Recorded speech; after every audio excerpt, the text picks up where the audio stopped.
When you study real survival history, the kind shaped not by theory but by necessity, you start to see patterns, systems people built because failure meant hunger.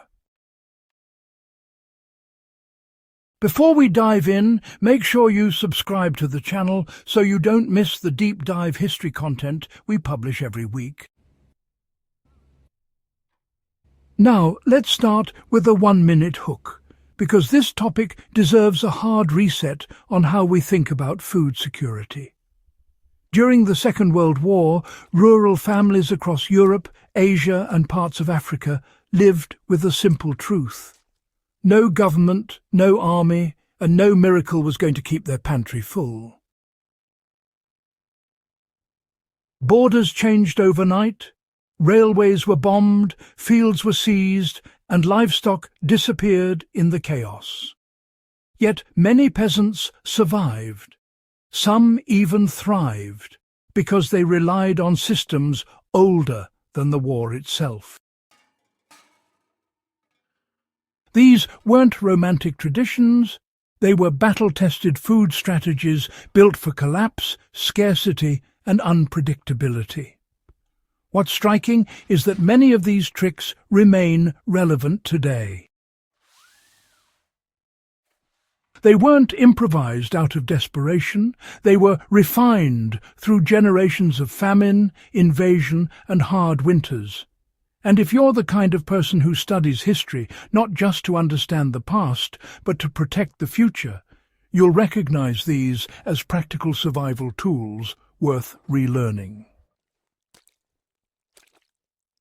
One of the most effective strategies was mastering multi-crop garden layering that kept soil productive in worn-down or disrupted farmland. Peasants didn't plant single crop fields the way large farms do today. Instead, they layered crops vertically and seasonally, creating these micro-ecosystems that restored soil and produced food in stages. For instance, wartime Polish and Ukrainian families often planted deep-root crops like carrots beneath fast-harvest greens, such as spinach or sorrel, with beans climbing simple wood stakes above them. This meant that even if soldiers or looters grabbed the obvious crops, hidden root vegetables remained. You can apply this today by organizing your garden in 3 layers: fast greens on top, root crops underneath, and legumes climbing upward. This not only maximizes space, but builds nitrogen naturally, reducing dependence on fertilizers. Another essential trick was fermenting vegetables in large ceramic or wooden vats to preserve nutrients without relying on unreliable salt supplies. Salt was heavily rationed or confiscated, so peasants in the Balkans, the Baltics, and East Asia used natural lactic fermentation that required minimal salt and guaranteed months of safe food.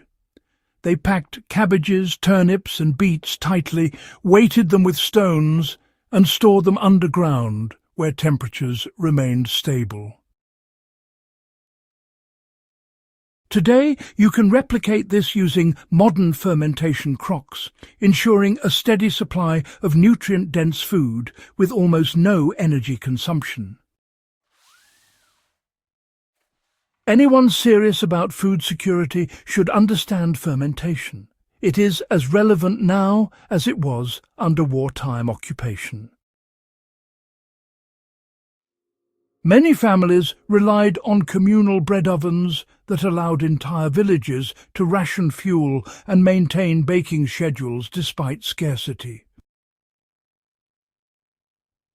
Instead of everyone burning scarce wood, villages shared 1 or 2 ovens and rotated baking duties.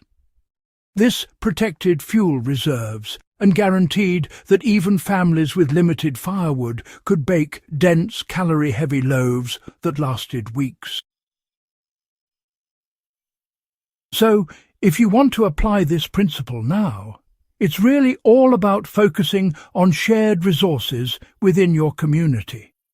Whether it's a dehydrator, a smokehouse, or even a root cellar, cooperative infrastructure multiplies resilience and, well, it really helps cut waste. A fourth technique involved constructing underground food caches far from the home, to survive raids or requisitions. Peasants hid food in clay-lined pits, forest cellars, or sometimes even false-floor barns. These caches held grains, dried legumes, and smoked meats. They didn't rely on a single pantry that could be emptied in just a few minutes. To practice this today, you should store long shelf-life foods in multiple secure locations, some in your home, some buried in waterproof containers, and some in discreet storage chests. Distributed storage, you see, protects you from theft, disaster, or sudden shortages.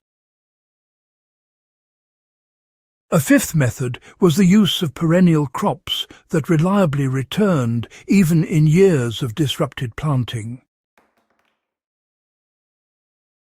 Jerusalem artichokes, sorrel, lovage, rhubarb, and perennial onions were staples across Eastern Europe and Russia during the war.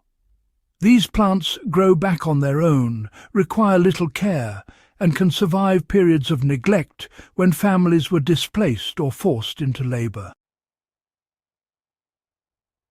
Adding perennials to any modern homestead creates a baseline food supply that doesn't depend entirely on yearly planting cycles.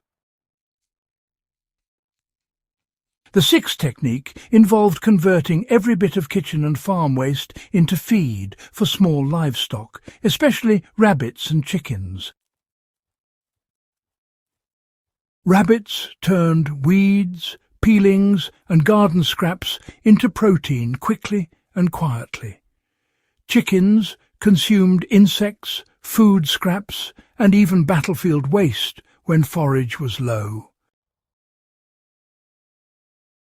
This closed-loop system meant peasants rarely depended on grain feed.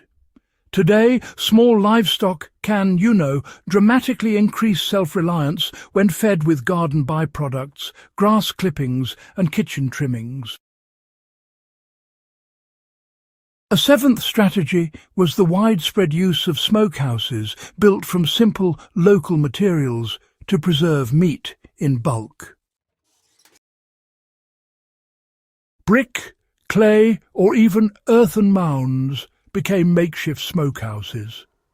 Families processed entire animals at once, often cooperatively, to, prevent spoilage and ensure long-term protein storage. A modern application is constructing a small coal smoker using metal drums, bricks, or concrete blocks. This gives you the ability to preserve meat even during long-term power outages. The eighth and final technique was seed saving and crop adaptation to local microclimates. Peasants didn't rely on new seed purchases. Instead, they collected seeds from the toughest plants each year, slowly breeding varieties that resisted frost, pests, and drought. By the time the Second World War arrived, many families had highly resilient landraces that survived conditions commercial seeds simply couldn't handle.